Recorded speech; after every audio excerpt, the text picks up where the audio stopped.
नमस्कार. मराठी कथा संमेलन सादर करीत आहे एक कौटुंबिक कथा, डोहाळ जेवण. लेखिका शीतल ठोंबरे. नलिनी आणि राजेशच्या लग्नाला 4 वर्ष होत आली, तरी त्यांच्या संसार वेलीवर अजूनही फूल उमललं नव्हतं. त्यामुळे नलिनी सतत उदास असायची. राजेशला नलिनीची ही अवस्था पावत नसे. तो तिला समजवायचा, कधी उगाच मस्करी करून तिला हसवायचा. काळजी करू नको ग नलू, मी आहे की तुझं बाळ, जन्मभर तुझं पिल्लू बनून राहीन. असंच काही बाई बोलून तिला नॉर्मल ठेवण्याचा प्रयत्न करी.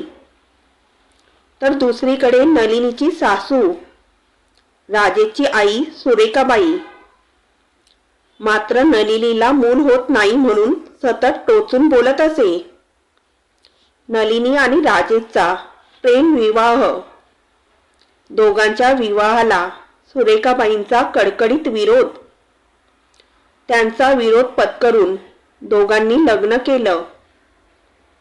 त्यामुळे सुरेखाबाई नलिनीला ऐकवण्याची एकही संधी सोडत नसत. त्यात आता लग्नाला 4 वर्ष होऊनही घरात पाळणा हलत नाही हे पाहिल्यावर सुरेखाबाईंना आणखीनच जोर चढला.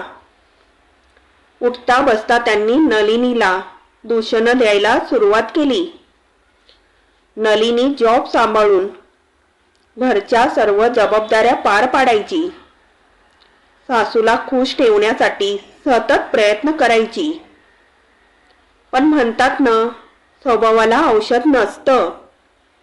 सुरेखाबाई नलिनीच्या प्रत्येक कामात फक्त खोटच काढायच्या. राजेश आईला समजवायचा, खूप प्रयत्न करी. सुरेखाबाईंवर मात्र परिणाम शून्य होई. माझ्या मुलाला तू मुठीत धरून ठेवलंय.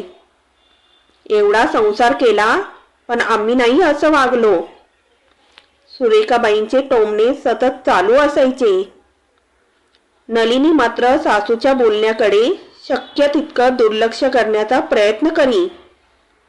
एकटी असताना मात्र ती आपल्या आसवांना वाट मोकळी करून देई.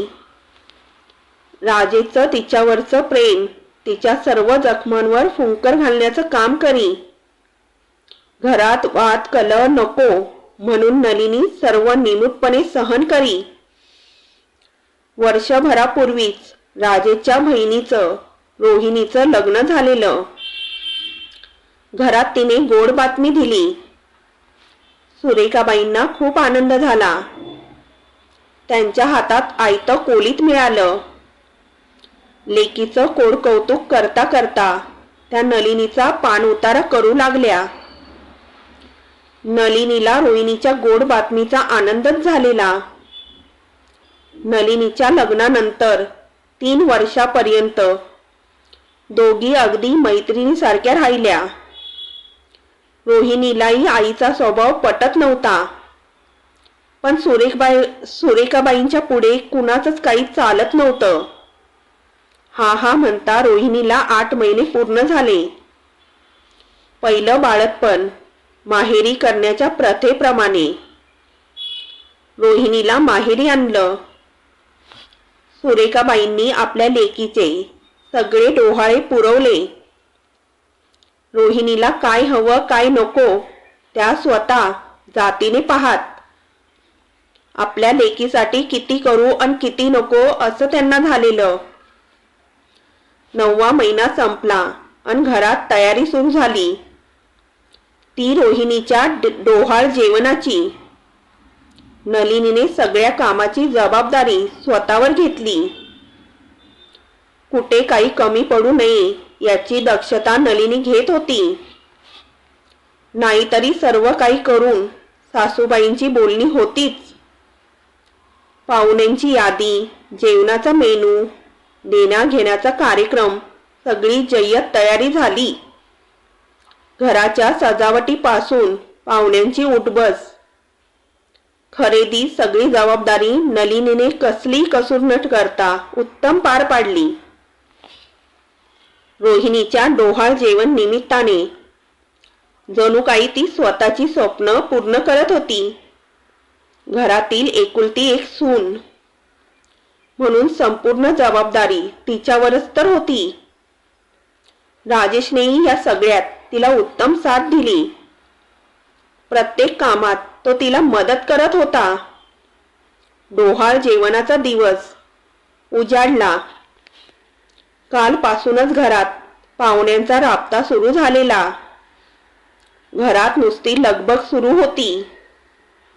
नलिनी प्रेमाने पाहुण्यांचं आदरातिथ्य करण्यात, आपुलकीने विचारपूस करण्यात व्यस्त होती. संध्याकाळी 5 वाजता कार्यक्रमाचं आयोजन करण्यात आलेलं.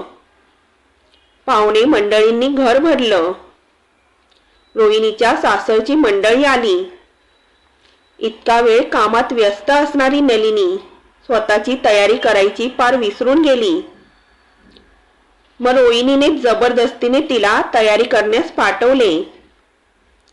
काय ग हे वहिनी, संपूर्ण घर सजवलंस, मला पण तयार केलंस, पण तू कधी तयार होणार?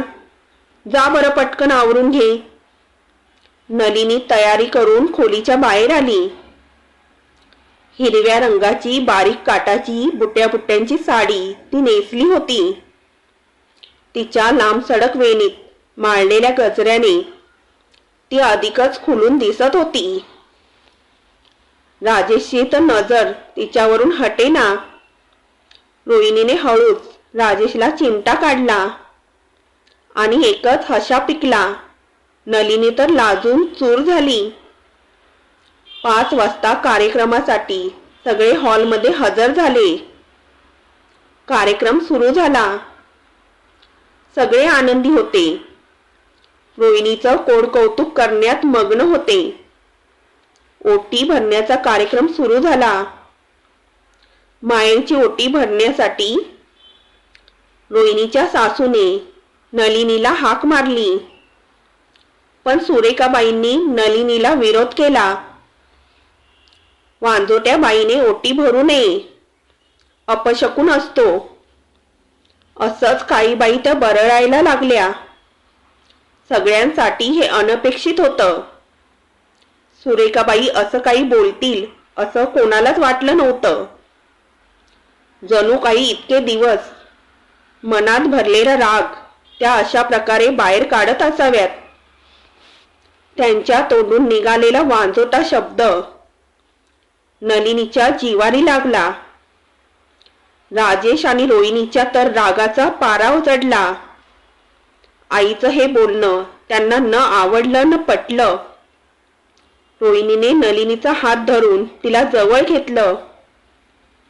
सगळ्या पाहुण्यात तिने आईला ठणकावून सांगितलं, मायेरची ओटी नलिनीच भरेल, अन्यथा हा डोहाळ जेवणाचा कार्यक्रम मी इथेच थांबवते. इतके दिवस वहिनी या कार्यक्रमाची झटून तयारी करते आहे. काही कमी पडायला नको, तुला सगळं पटायला हवं. सगळ्यांची तिने काळजी घेतली. तेव्हा नाही आठवलं तिचं वांजोटेपण? ओटी भरण्याचा तिचा मान आहे. तिला जर तो द्यायचा नसेल तर मला हा कार्यक्रम नकोच. कोणालाही दाखवून मला हा आनंदोत्सव, कुणालाही दुखवून मला माझा आनंदोत्सव साजरा नाही करायचा. इतके दिवस आईच्या वागण्याकडे दुर्लक्ष करणाऱ्या राजेशला राग अनावर झाला. आईवर चिडतच तो म्हणाला, आई, मी गप्प होतो कारण नलिनीने मला शपथ दिली होती. सत्य जर तुला आधीच समजलं असतं तर नलिनीला वाजोटी बोलण्याची तू हिम्मतच केली नसती. आज इथे हजर असलेल्या सगळ्यांसमोर मी सांगतो, दोष माझ्या नलिनीत नाही, माझ्यात आहे. मी बाप बनू शकत नाही. माझ्यामुळे नलिनीला कधीही मातृत्व सुख नाही मिळणार. डॉक्टरांनी जेव्हा हे सांगितलं तेव्हाच मी तुला सगळं सांगणार होतो, पण नलिनीने मला शपथ दिली.